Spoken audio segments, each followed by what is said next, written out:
Lived experiences with fetal alcohol spectrum disorders. Annette.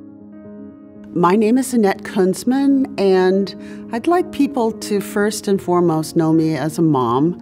I have two young adults that are 31 and 27, and both are on the FASD spectrum.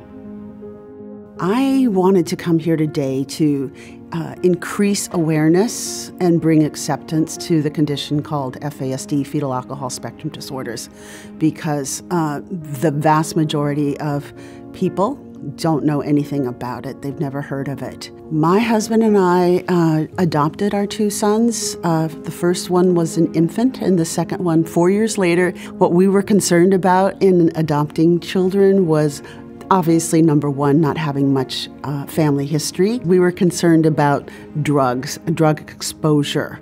And the one thing we didn't think about at all was the one legal drug that's available everywhere, and that's alcohol. Both as infants, we took them to the pediatricians, and they said, healthy, but, later on, things in their development weren't as typical.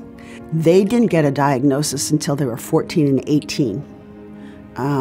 So we had a lot of trials and errors trying to figure out what was going on with them.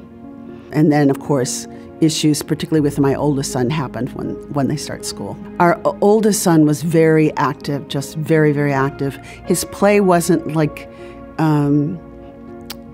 some children, for example, with blocks, putting blocks together.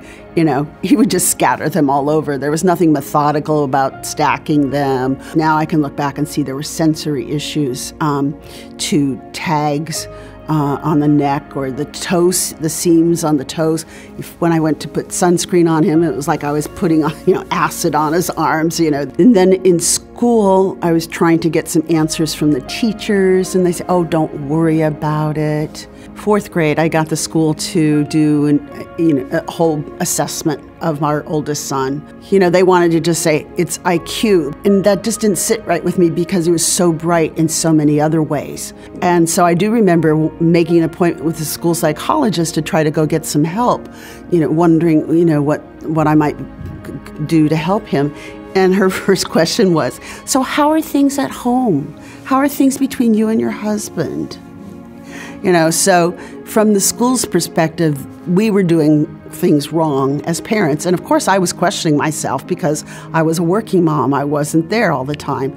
And so we were sent to many parenting classes, and we failed them all.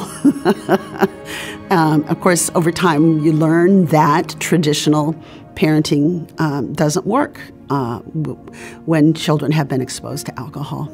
Going to the medical community, they didn't have much information. They didn't have much guidance. It was really all looking at physical. And that's when I quit my career. I gave up my career because I needed to focus on what was going on. I suspected that there was alcohol exposure. I denied it. I was in denial, but the seed was planted and I pulled it out. I finally found a doctor who really gets the medication, because it's tricky with people who have been prenatally exposed to alcohol. They don't process medicine the same way. So it's lots of trial and error. I think my oldest son must have tried 15 different medicines. So we're now in Colorado, and what we did is we found a property where the basement was unfinished, and we built 2 apartments. They each have their own apartment. They were both involved with how it was set up.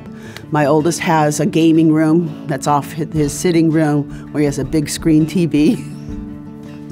And the younger one, we set up a workshop for him. So he's got a 3D printer now, and he's going to be painting these little figures, making these figures and painting them. He's also a very accomplished pastry chef. So that's how we're situated. We said, this is for now. You don't have to live here forever, but for now, this is time being. And so then I just have to pay one bill. They don't have to worry about their rent. They don't have to worry about utilities. I think it's not that they can't do it. It's just where to start, how to, that they just get so overwhelmed by the idea of it, they just shut down. But the one great strength of our kids that have been infected is that they get up every day. I can't imagine how strong and brave they are. They are. One condition that my oldest son in particular has is we called it perseveration. He would just get an idea and he can't let it go. He's a dog with a bone. He just perseverate on an idea. But the flip of that is it's perseverance. They persevere, and I think that's one of their greatest strengths. For more information, visit cdc.gov/FASD.